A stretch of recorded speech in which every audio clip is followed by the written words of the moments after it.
después la podemos subir. Ahí está. Ahí está. Bárbaro. Bueno, buenas noches a todos, agradecida por la invitación y agradecida a Valeria, que bueno, juntas hace muchos años que estamos, desde el 2000 o 2001, ¿no, Vale? Más o menos. Sí, sí. Estamos, no saquemos cuentas. No, pero hace muchos años. Muchos años, creo que desde el 2000 que estamos en la cátedra juntas, así que un placer. Y bueno, la idea era un poquito tratar de ver con ustedes los temas más centrales.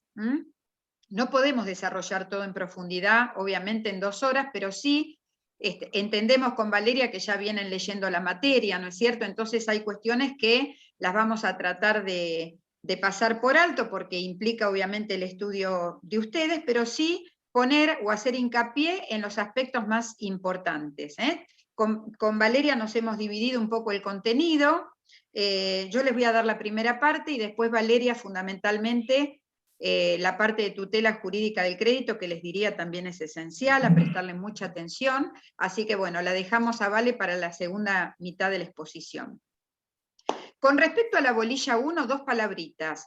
Tenemos que tener presente dónde está ubicada nuestra materia, ¿sí? Lo han visto con el doctor Arca, pero a modo de repaso, no se queden solo con que nuestra materia está en el libro tercero. Suelen contestar en el examen que está solo en el libro tercero, es cierto, está en la parte del título 1, obligaciones, del 724 al 956, pero también está obviamente en el título 5 cuando estudiamos otra fuente, ¿sí o no? Cuando fueron a estudiar declaración unilateral de la voluntad, pago de lo indebido, enriquecimiento sin causa, nos fuimos a esa parte, más o menos del 1708 al 1880, 1881, por ahí.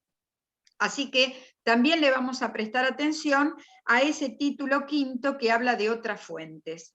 Pero nuestra materia no se acota solo al libro tercero, chicos, hay que prestar también atención al libro primero. ¿Por qué? Porque cuando el código nos habla de los actos, hechos y actos jurídicos, ahí acuérdense que estudiamos el fraude, entonces la acción pauliana la ubicamos en el 338, ¿sí? Que está en esa primera parte. También cuando vayamos a estudiar ahora condición, plazo y cargo, que son las modalidades, está también ubicada en los actos jurídicos en general, ¿sí? Está del 343 al 357. Y si habrán prestado atención cuando vimos causa, tanto la causa presunta como la causa falsa y como la causa ilícita, también nos fuimos a los actos jurídicos. Es decir, que metodológicamente el legislador esa parte la ubicó para todos los actos, porque el fraude no solamente se acota a nuestra materia, entonces por eso está en la parte general. Así que la parte de causa también está en el 281, 282, 283. Así que le prestamos también atención a este primer libro. Y ni que hablar con el libro sexto, porque el libro sexto nos lleva a estudiar la tutela jurídica del crédito y el instituto de la prescripción. Así que prescripción todavía no hemos visto, lo vamos a ver más adelante como uno de los medios extintivos, pero está también en el libro sexto. Los artículos son del 2532 al 2572, y la parte de privilegios y de derecho de retención que está del 2573 en adelante, título 2 y título 3. Así que bueno, esta es un poquito la ubicación metodológica.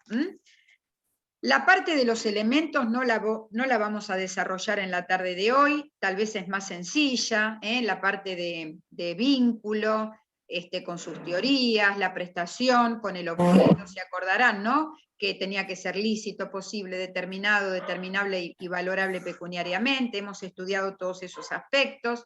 Con respecto a los sujetos no presenta demasiada complejidad el tema, pero sí tengan presente los sujetos indeterminados, cuando todavía no está conocido o determinado el acreedor o el deudor, puede darse una situación en que alguno de los dos no esté todavía perfectamente determinado, pero siempre existe la posibilidad de determinarse antes del cumplimiento de la obligación.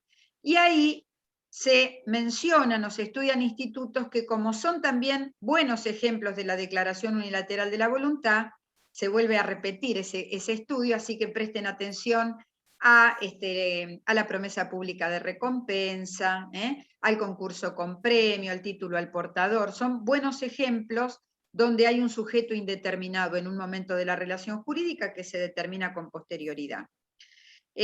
Con respecto a la causa sí es un elemento que de pronto se hace en un poquito de lío o un poco de confusión. En este aspecto sí me parece importante tener en cuenta el viejo 499, el viejo Código de Vélez y su nota, donde en definitiva responde a la concepción clásica de la causa de la obligación. Somos causalistas, no hay obligación sin causa, esto lo tenemos que tener en claro, ¿sí? Eso de causa, recuerden que veíamos dos acepciones muy diferentes, más allá de que hay una tercera acepción, pero tanto la causa fuente como la causa fin son dos conceptos que difieren y que aluden a la palabra causa, pero que responden a distintos conceptos. Causa fuente como hechos que generan obligación, que dan origen o nacimiento a las obligaciones, será el contrato, el cuasicontrato, el delito, el cuasidelito, la ley, las fuentes modernas, el abuso del derecho, el pago de lo indebido, el enriquecimiento sin causa, bueno, todas estas fuentes más modernas, de alguna me estoy olvidando, pero hay alguna más, hasta la sentencia judicial se la reconoce, ¿no es cierto?, como fuente obligacional, la inmisión en el derecho ajeno, es decir, todas estas fuentes que son modernas, y que antes en el código derogado no tenían un tratamiento tan específico como la declaración unilateral de la voluntad, y que hoy sí tienen una regulación mucho más puntual, más específica, más detallada. Esto alude a la acepción de causa-fuente, pero no olviden también la causa-fin, la causa-finalidad, lo que Compagnucci claramente explica como la razón del negocio, el por qué me obligo. Nadie se obliga por nada. Como decía Colmo, ni los locos solamente un orate se obligaría sin ninguna razón. Siempre existe un fin que nos lleva a obligarnos. Eso tiene que ver con la acepción de causa-fin, de causa-finalidad. Y en este sentido, no quedarnos solo con el 725, 726, 727 del Código, que nos habla de los elementos de las obligaciones y vuelve a refrendar nuestro legislador actual que somos causalistas, de que no hay obligación sin causa, sino que también le vamos a prestar atención a ese 281, 282 y 283 que les conté hace un ratito. ¿Por qué? Porque si bien debe estar la causa, también el código apoya y le da validez a los negocios jurídicos que no tienen la causa expresada. ¿Y por qué? Porque aún no estando expresada la causa se presume que existe. Entonces, hay presunción de causa. Tendrá el otro que venir a acreditar que no hubo causa frente a un reclamo. Ejemplo, un pagaré, ¿no? Yo puedo decir en el pagaré, le debo a, no sé, Ariel Hook, que acá lo estoy visualizando en la camarita, 10.000 pesos por su pintura. Pero puede que el pagaré diga, le debo a Ariel solamente 10.000 pesos, sin expresar la causa, sin expresar el porqué, la finalidad. Y sin embargo, no obstante no estar expresada la causa, se presume que existe. Entonces, la presunción de causa está permitida, como así también cuando la causa es falsa, pero se apoya en una causa verdadera. ¿A qué refiere este artículo? Refiere obviamente al acto simulado, pero no cualquier simulación, porque el derecho no va a estar amparando a la absoluta mendacidad de un acto, ¿no? Cuando un acto es totalmente falso, totalmente mendaz. Entonces, la falsa causa se refiere a la simulación relativa, cuando estamos frente a un acto jurídico que tiene una causa falsa, pero se apoya en una verdadera. Esto significa y refiere exclusivamente al acto, al negocio simulado, relativo, pero además con una causa lícita, porque nunca el derecho va a amparar una causa que es ilícita. Entonces, también tengan presente que la tercera hipótesis podría ser que tenga una falsa causa, pero que se apoya en una causa verdadera. Repito, se refiere al negocio o al acto jurídico simulado, pero bajo la simulación relativa, y con objeto lícito, por supuesto. Y por último, va a condenar el ordenamiento cuando la causa es ilícita o inmoral. Hemos visto ejemplos en clase que se refieren a un objeto absolutamente con causa ilícita, un negocio jurídico que verse sobre, no sé, podríamos pensar venta de órganos, sí o no, ejercicio de la prostitución, cualquier situación que sabemos está claramente vedada o prohibida por el ordenamiento jurídico. Así que en ese sentido, prestarle atención a la causa. Podría haber alguna pregunta en el examen que refiera al tema de la causa. Sigo pasando rapidito. A ver, bueno, finalmente los efectos. Vamos un poquito a prestarle atención a la bolilla 4 y 5, que les diría de esta primera parte son de especial atención. Cuando hablamos de los efectos, hemos visto en clase que a diferencia de los derechos reales, bueno, y esto también lo podría vincular con el tema de la bolilla 1, derechos reales y derechos personales. Por supuesto que tienen diferencias notorias.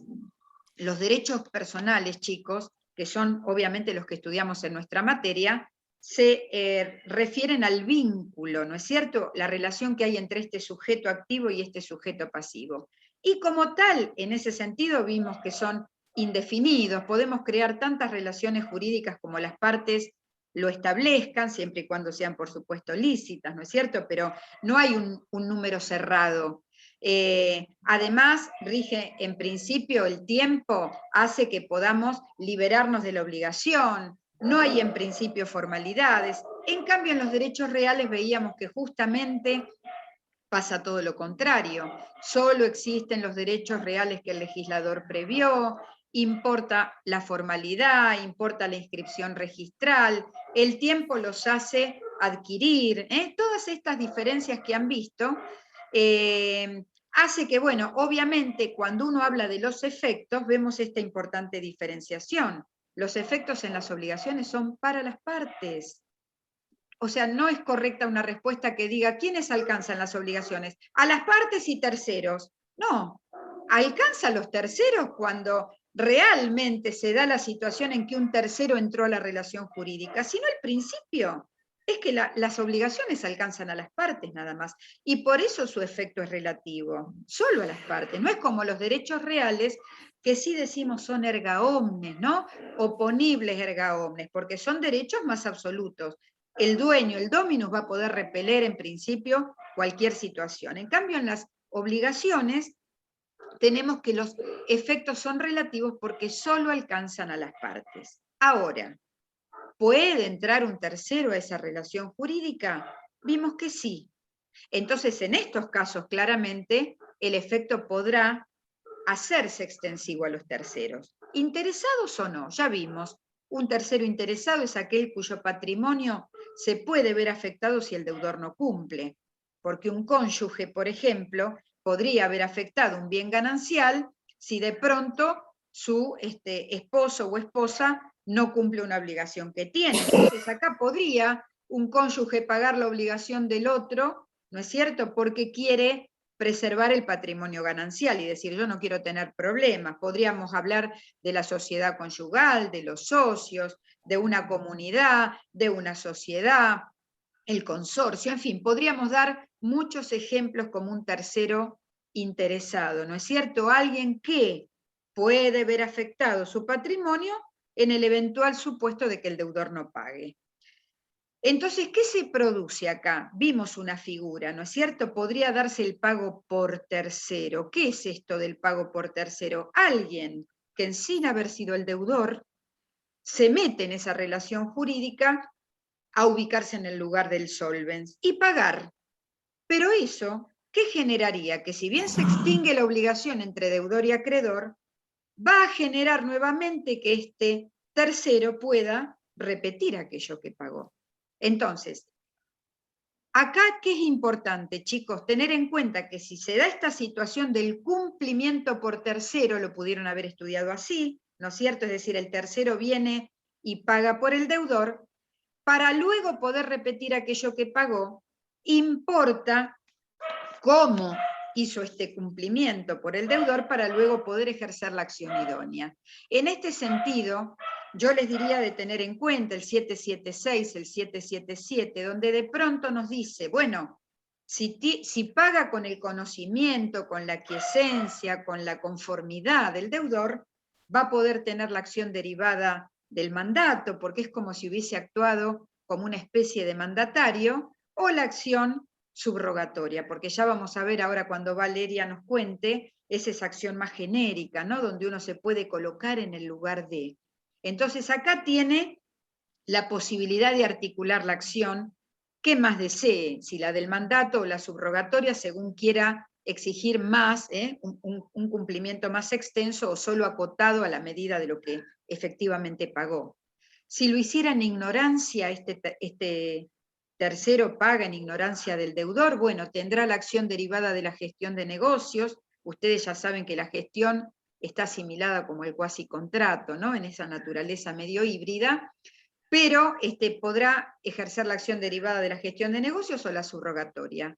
Y si lo hace en contra de la voluntad, es decir, pese a la oposición del deudor, igualmente este tercero va y cumple la obligación por el deudor, acá sí, tendrá que demostrar el interés, ser tercero interesado, y podrá ejercer, como no tiene las otras acciones específicas, porque lo hizo en contra de la voluntad, solo le queda esa acción subsidiaria tan importante, que ya todos conocerán, que se llama actio in reverso, y que es la acción que ataca el enriquecimiento sin causa, el desplazamiento indebido.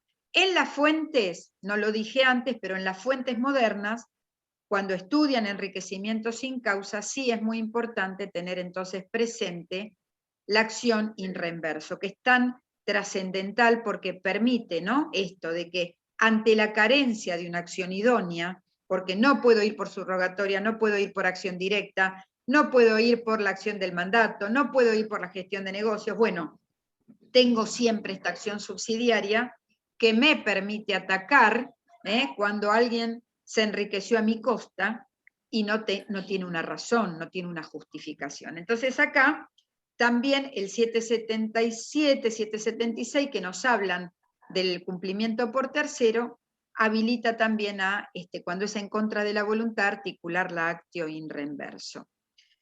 Bien, la posibilidad de que un tercero entre entonces y que los efectos de la obligación lo alcancen, lo permite también el genérico artículo 730, cuando nos habla de que frente al incumplimiento existe la posibilidad de que el acreedor se procure el cumplimiento de la obligación, tanto en la persona del deudor como en la persona de un tercero, ¿sí? Ustedes recuerden que siempre el incumplimiento imputable, por supuesto, es lo patológico de la relación jurídica, ¿sí o no?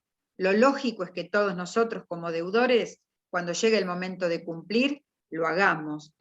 Entonces, la contracara del cumplimiento voluntario, que es liberatorio, que es solutorio, que lo libera al deudor, la contracara es el incumplimiento, ¿sí? Ese incumplimiento, recuerden, puede ser inimputable porque puede devenir en realidad de razones que no lo van a responsabilizar al deudor, entonces se va a exculpar frente a ese incumplimiento, o puede ser imputable. Cuando uno habla de cumplimiento imputable, es que obviamente el acreedor, frente a ese incumplimiento, podrá articular todos los medios idóneos que le da la norma para poder procurar ese cumplimiento compulsivo, lo que vamos a llamar ejecución forzosa, ejecución forzada. Si estamos frente a esa ejecución forzada, podrá el acreedor procurar que cumpla forzadamente el deudor, o también, 730, inciso 1, inciso 2, podrá procurarlo por un tercero. Entonces, fíjense cómo acá en esta bolilla vemos que los efectos de las obligaciones pueden alcanzar a los terceros, en estas situaciones especiales, ¿no es cierto?, donde lo puede procurar por un tercero. Ahora, la pregunta del millón, ¿en todos los casos un tercero podría cumplir la obligación por el deudor? Bueno, obviamente, si no estamos frente a una obligación intuito personae, como decimos siempre, ¿no es cierto? Es decir, aquellas obligaciones que por sus características especiales hizo que solo el deudor y tan solo el deudor pueda pagar, podría hacerlo un tercero. Si yo lo que necesito es hacer el muro, una medianera en mi casa, bueno, el arquitecto lo podrá traer a Juan, Pedro, Diego, a cualquier albañil que seguramente le aparela va a hacer. Ahora, si yo quiero que me opere determinado cirujano del Hospital Español de La Plata y quiero, porque tengo máxima confianza en él, obviamente no podrá otro cumplir esa prestación, ¿no es cierto? Entonces, salvo las obligaciones que por sus características hace que el deudor sea el único que debe cumplir, el resto de las obligaciones, que en la mayoría de los casos son pasibles de que las cumpla un tercero, podría darse este supuesto, ¿no es cierto?, en que se dé el cumplimiento por tercero. Ahora, recuerden, siempre al tercero le va a quedar la posibilidad de poder repetir aquello que pagó, y de acuerdo a las acciones como acabo de contarles. Y si esto, en estas cuestiones que les explico, siempre estamos dentro de la posibilidad de que esa ejecución forzada todavía se cumpla in natura. Chicos, ¿qué queremos decir con que se cumpla in natura? Que todavía existe la posibilidad de que el deudor dé la prestación a la que está obligado. Todavía me puede dar la cosa cierta, todavía puede hacer eso que el acreedor espera, todavía puede satisfacer el interés del acreedor de manera específica. Entonces, el 730, 1 y 2, estamos en supuestos en los cuales se puede cumplir de manera específica, in natura, la obligación. Por eso hablamos de una ejecución forzada directa, procurada por el deudor o por un tercero por él. Pero si ya esto no es posible porque la cosa se perdió, se deterioró, desapareció, no sé, no existe más, o ya no satisface el interés de este acreedor, entonces queda siempre la indemnización de los daños y perjuicios, donde obviamente esta ejecución forzosa nos lleva a la salida que llamamos ejecución forzada indirecta. ¿Por qué indirecta? Porque ya no se puede cumplir in natura. Entonces queda siempre la posibilidad de resarcir los daños irrogados a través del camino de la reparación de daños y perjuicios. Bueno, en este sentido, todo esto tiene que ver con la ejecución forzada, que hace al centro de la bolilla 4, acá prestamos atención, 776, 777, les doy los artículos, ¿no? 730, el cumplimiento por tercero está en el 881 y 882, si están tomando nota. Y otra cosita, no confundirse el cumplimiento por tercero, que es el que les acabo de contar brevemente, con distintas situaciones como es el cumplimiento a favor de tercero o el cumplimiento a cargo de un tercero. Porque acá parece una cuestión de pronto etimológica, pero no, significan distintas situaciones. La estipulación a favor de tercero, lo hemos visto en clase, es un contrato bastante peculiar, específico, donde si bien nace siendo un contrato bilateral entre estipulante y promitente, tiene la particularidad de que el contrato se perfecciona cuando el promitente se compromete y realiza algo a favor de un tercero. 1027 del Código Civil y Comercial de la Nación. Entonces, la estipulación a favor de tercero tiene la particularidad de que se va a perfeccionar este contrato cuando este tercero aparece y acepta esta prestación en su beneficio. Dábamos como ejemplo, Lorenzetti, por ejemplo, da el supuesto triangular de la relación médica, ¿no? O de la atención profesional o la obra social con los médicos y el paciente que se va a atender. Acá vemos esta relación triangular entre estipulante, promitente y el tercero beneficiario. Y el contrato a cargo de tercero ahí es diferente porque el deudor se compromete, yo me obligo frente a Leandro, que acá lo estoy viendo también, a Rosy, a que va a cumplir Valeria Moreno. Este es un contrato a cargo de tercero. Yo me comprometo como deudora que la obligación finalmente la va a cumplir un tercero. Pero si Valeria no cumple, no me libero. En la obligación a cargo de tercero, el deudor sigue obligado frente al incumplimiento de este tercero que no apareció originariamente en esa relación jurídica. Así que recuerden que son situaciones diferentes. Cumplimiento por tercero, a cargo de tercero o a favor de tercero. Bien, y después en esta bolilla 4, prestarle atención a que la ejecución forzada, tanto directa como indirecta, siempre nos presenta en el supuesto de que todavía existe la posibilidad de que este deudor responda con su patrimonio. Ya lo va a contar Valeria en los aspectos generales de que nuestro patrimonio es la prendo garantía común, ¿no?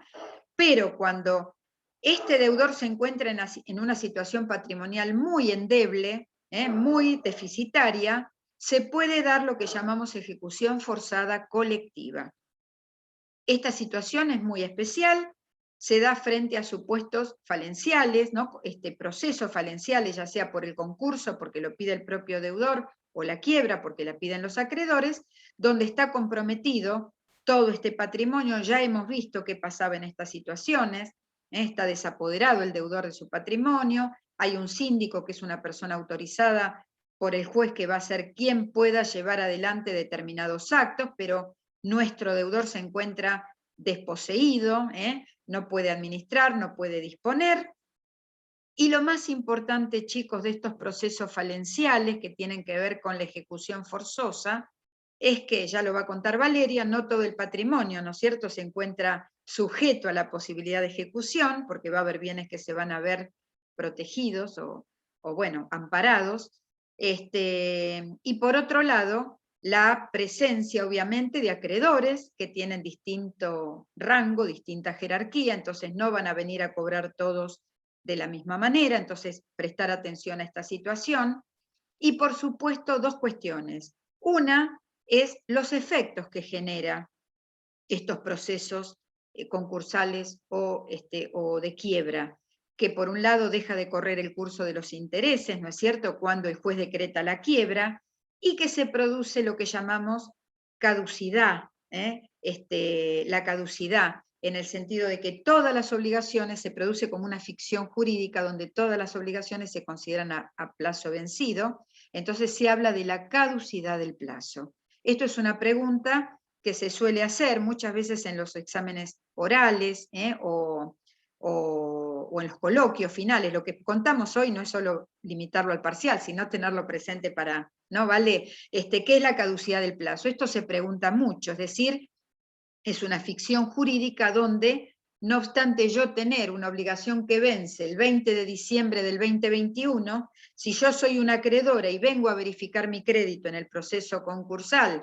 o en la quiebra, ¿qué pasa? No obstante todavía no haber vencido, se reputa vencido, se considera vencido. Por eso también deja de correr el curso de los intereses. Así que tener en cuenta estos efectos que son muy importantes, que es un fuero de atracción, bueno, todos estos aspectos que hacen a la ejecución forzada colectiva. Me quiero apurar un cachito, así la dejo a Val entrar.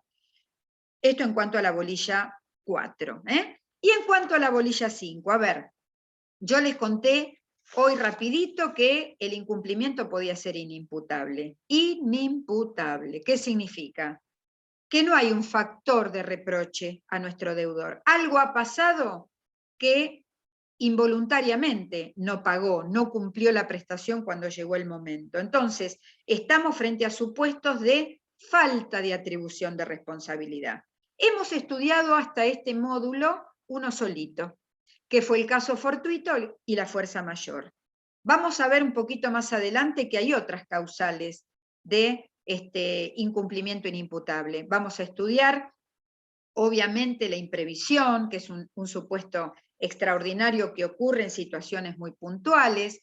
Vamos a estudiar el estado de necesidad, la legítima defensa, es decir, razones que hacen que uno comete un determinado daño, pero ese daño no le es atribuible porque hay una razón exculpatoria. Lo vamos a dejar aparte porque no entran en este módulo. Pero sí vimos el caso fortuito y la fuerza mayor.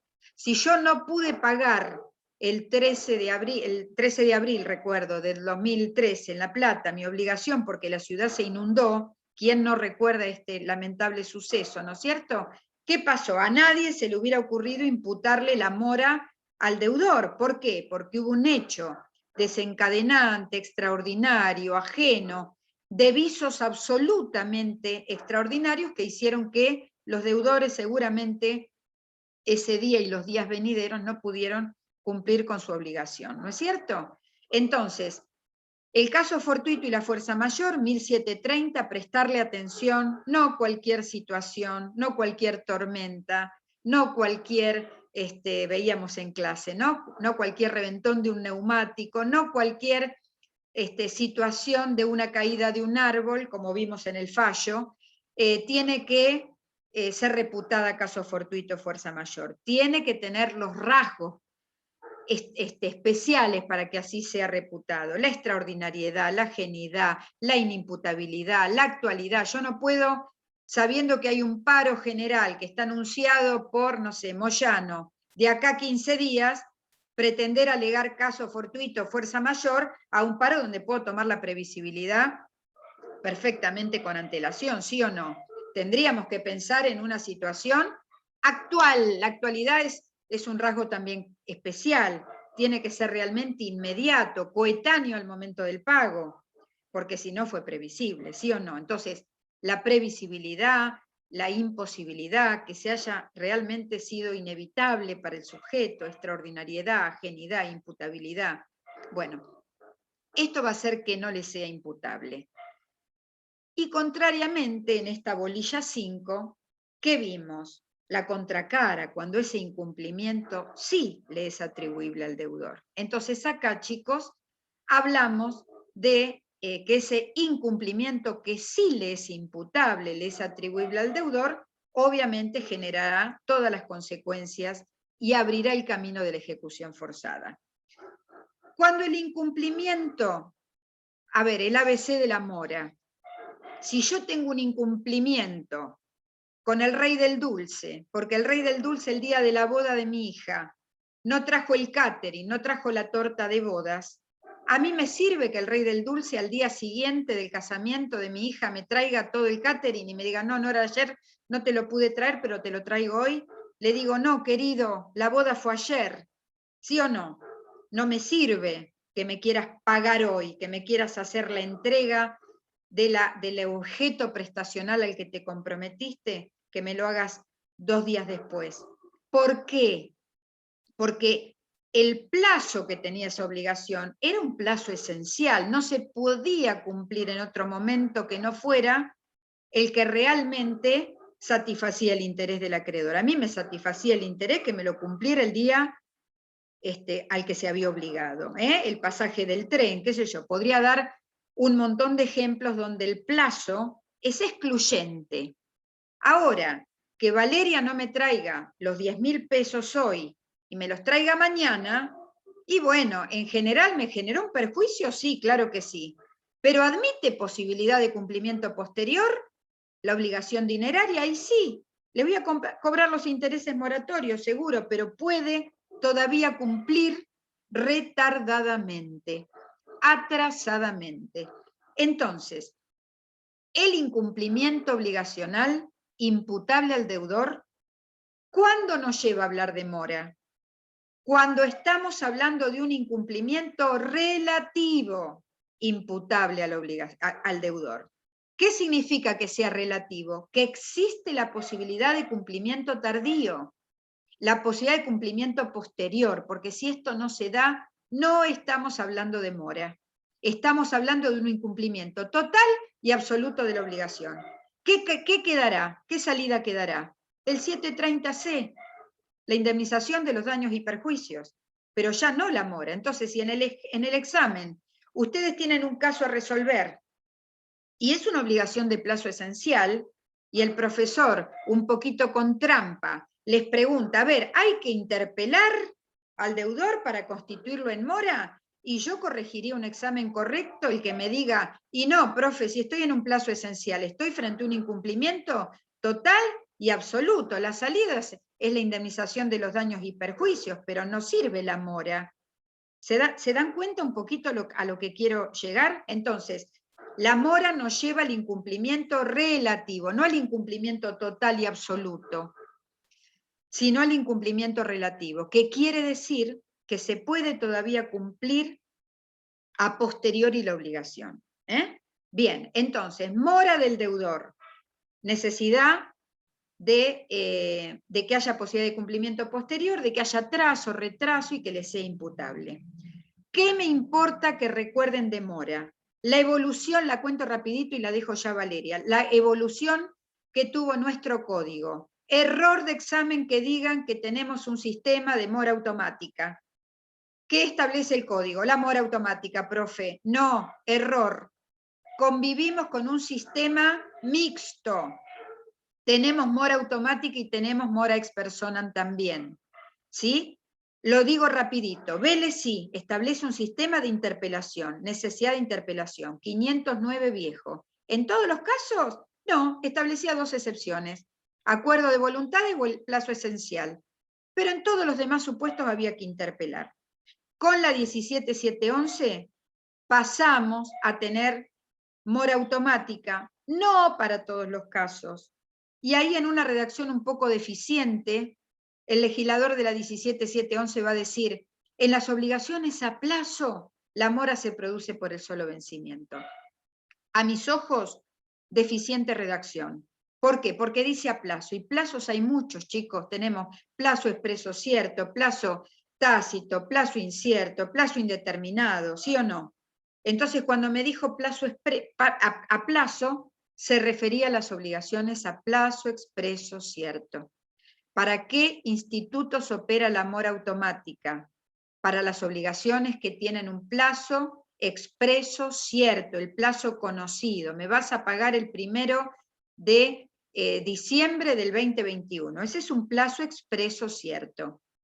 Ahí llega la fecha, el deudor no pagó, está en mora automática. ¿Hace falta interpelarlo? No, porque el mero vencimiento de la obligación lo colocó en mora.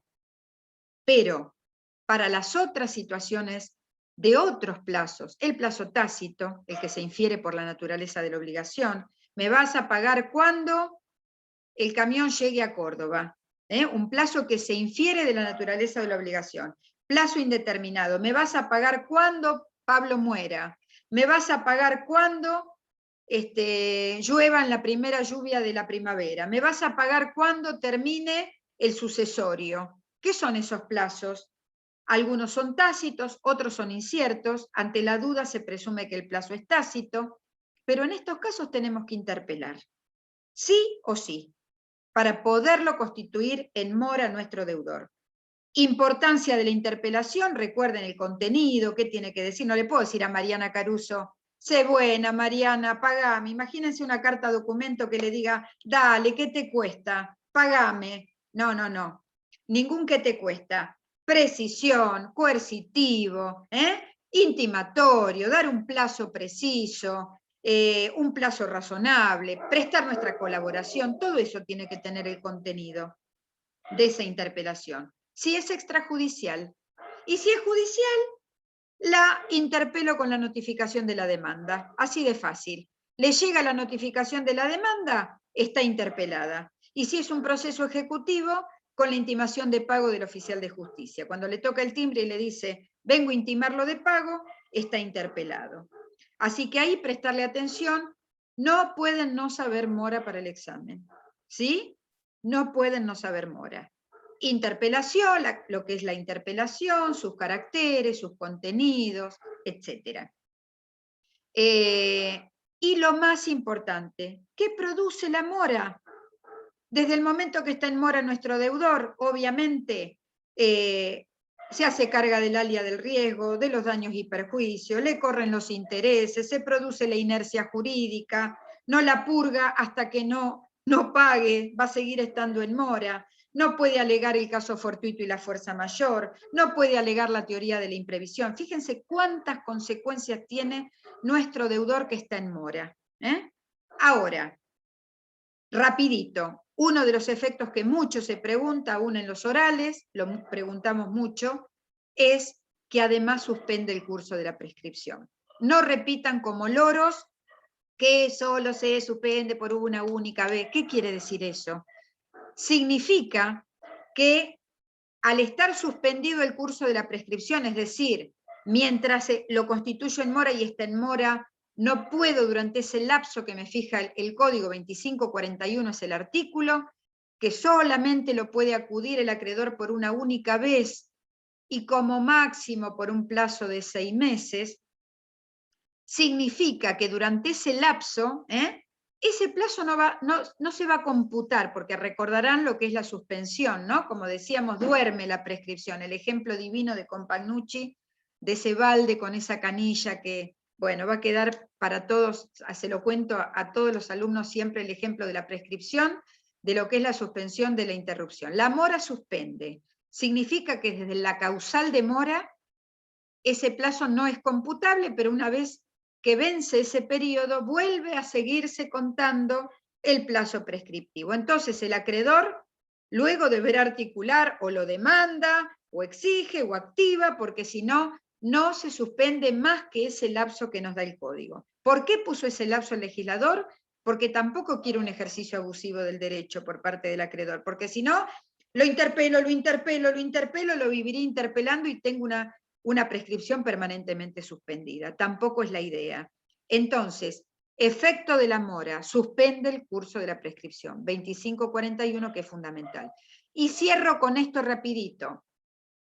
No solo puede estar en mora el deudor, también puede estar en mora el acreedor, porque estamos en obligaciones donde también el acreedor debe prestar su cooperación, debe brindar la ayuda necesaria, si es la modista me tiene que probar el vestido, debe recibir el pago, debe dar la prueba del pago, me tiene que extender el recibo. Todo esto hace que también entonces una conducta obstruccionista del acreedor nos lleve a pensar en la mora del deudor. ¿Qué tiene de bueno este código? Que las trata conjuntamente, a diferencia del código anterior, que no nos trataba la mora quipiendi, hoy sí la trata el legislador junto con la del deudor.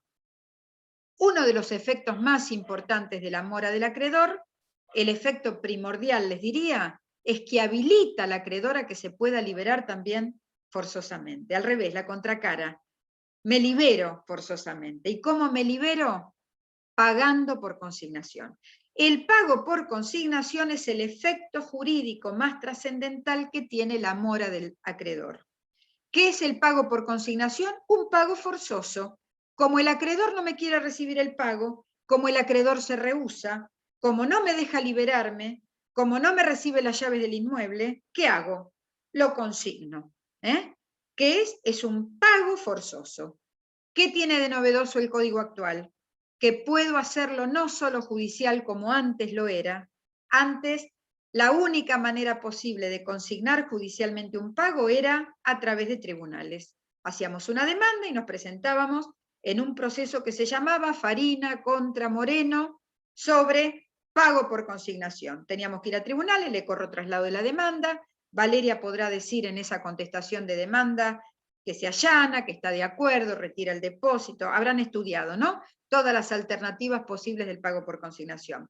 Si se allana, soporta las costas y costos del proceso, obviamente porque es la perdidosa. Podrá Valeria decir, no, retiro el depósito de Nora, pero ojo, no fue así las cosas. No. Yo no estaba en mora. Y puede refutar el procedimiento, puede refutar el monto de lo que deposité. Eso seguirá adelante, será un proceso contencioso. El juez definitivamente dirá quién tenía razón, si Nora o Valeria, y será condenado el perdidoso, ¿sí o no? Artículo 68 del CPCC, Código Procesal Civil y Comercial. Las costas las soporta el que pierde. Fenómeno. Hoy lo nuevo del código, ¿cuál es? Que habilita también a consignar extrajudicialmente en una escribanía. Podemos acudir a un notario y decirle, mira, te vengo a dejar la plata de Valeria que no me la recibe. Al escribano le dejo el depósito. ¿Qué obligación tiene el escribano? Esto lo tenemos del 904, al 913. Está todo el pago por consignación. ¿Qué podrá hacer el escribano? Obviamente lo tiene que notificar al acreedor de que ese depósito está en la escribanía a su disposición, y por supuesto, si va a la escribanía y se allana, porque en definitiva retira el depósito, no lo cuestiona, como contracara soporta el honorario del escribano. Es lógico, ¿sí o no? La solución que da el código me parece que es justa y acertada. Pero por supuesto, si lo quiere retirar y lo cuestiona o no lo retira porque lo cuestiona, los honorarios los soporta el deudor. De todas maneras, el pago por consignación extrajudicial no es límite, no es impedimento a que uno igualmente, si se frustra porque no hay acuerdo, vayamos a la vía judicial.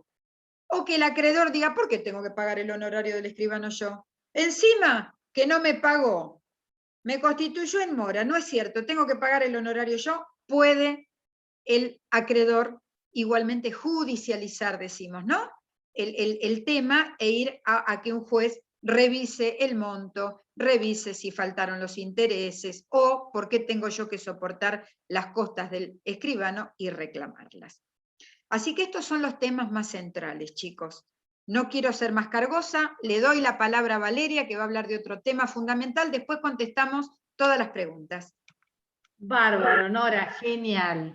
Yo acá agregaría una sola cosita que me parece importante, que cuando el pago, digamos, por consignación, se opta, el acreedor, el deudor, perdón, opta por realizar esta vía judicial, tenemos que tener en cuenta que el código, el nuevo Código Civil y Comercial, entiende que no solo el acreedor tiene derechos. Nosotros venimos de una concepción de acreedor, deudor, el acreedor que puede exigir, el deudor que debe cumplir. Eso es así. Pero este código tiene una innovación en ese sentido, de entender que el deudor no solo tiene obligaciones, también tiene derechos. Y el derecho fundamental que tiene es a desobligarse cuando corresponde hacerlo.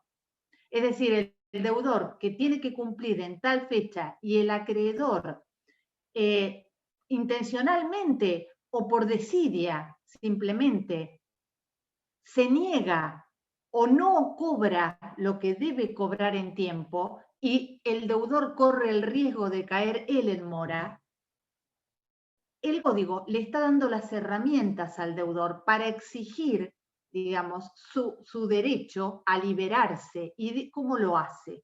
Lo hace a través, primero, de interpelarlo y constituirlo en mora al acreedor, y luego ir a la vía del pago por consignación para poder liberarse frente a ese acreedor que se resiste, que se niega, como digo, intencionalmente o simplemente por decir.